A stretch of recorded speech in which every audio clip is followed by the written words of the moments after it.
બનાસકાંઠા જિલ્લામાં મોટો ખુલાસો સામે આવ્યો છે। સિરપમાં મોતનું મિથોઇલ મળ્યું છે, જે ઝેર સમાન છે। ખેડામાં થયેલા સિરપ કાંડ બાદ બનાસકાંઠામાં પણ એસઓજી દ્વારા વિવિધ મેડિકલ સ્ટોર પર સિરપના વેચાણને લઈને ચેકિંગની કાર્યવાહી હાથ ધરવામાં આવી હતી।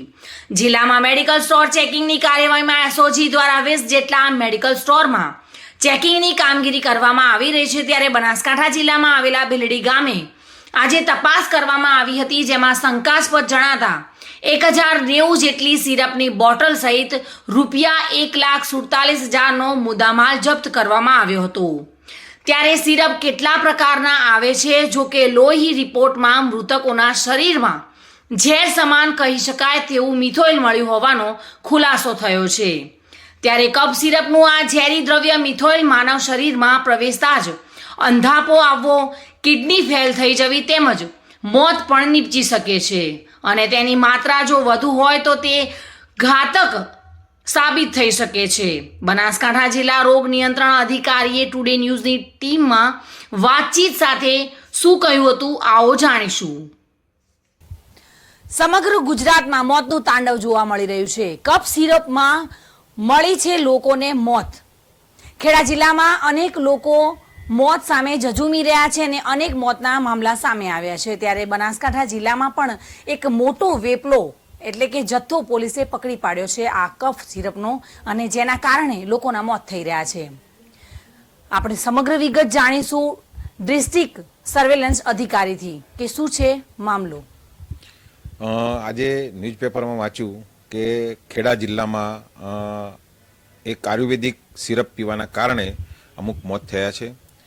અરે આયુર્વેદિક સિરપમાં ત્યારે તપાસ કરવામાં આવી તો એના બ્લડમાં મિથાઇલ આલ્કોહોલ જોવા મળ્યું। મિથાઇલ આલ્કોહોલ એટલે એક પ્રકારનું પોઈઝન છે। એ મિથાઇલ આલ્કોહોલ એક આપણે પ્લાસ્ટિકની થેલીઓ છે, કોઈ પેપર્સ છે, કોઈ કેમિકલ બનાવવા માટે અને મોટા ભાગે કેમિકલ ઇન્ડસ્ટ્રીમાં જ વપરાતું હોય છે।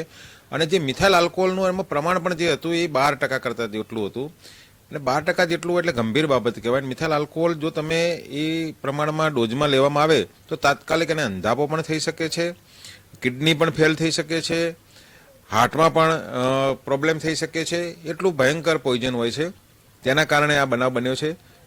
ખરેખર કફ સિરપ હતી અને આયુર્વેદિક હતી એટલે લોકો આયુર્વેદિકની રીતે દ્રષ્ટિએ સારી ગણીને પીતા હોય છે, પરંતુ આ ભેળસેળ થયેલી છે તપાસ તેની ચાલી રહી છે।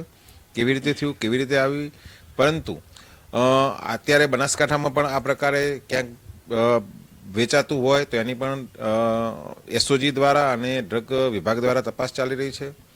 તો આ બાબતે શહેરીજનોને, ગ્રામજનોને જ્યાં મેડિકલ સ્ટોર હોય, જ્યાં આવું કંઈક સિરપ એવું વેચાતું હોય, જાણ હોય તો અત્રેની કચેરીને, ડ્રગ વિભાગને જાણ કરવા નમ્ર વિનંતી છે। પોલીસ પણ હરકતમાં આવી છે, આરોગ્ય વિભાગ પણ સજાગ છે અને લોકોએ પણ સજાગ રહેવું પડશે, કારણ કે સિઝન પણ એવી છે, શરદી ખાંસીની સિઝન છે, જ્યારે આવી આયુર્વેદિક દવાઓનો ઉપયોગ કરી લોકો મોતને ભેટે છે, ત્યારે લોકોએ પણ સજાગતા દાખવવી ખૂબ જ જરૂરી બની છે। લીના પરમાર, ટુડે ન્યૂઝ, બનાસકાંઠા।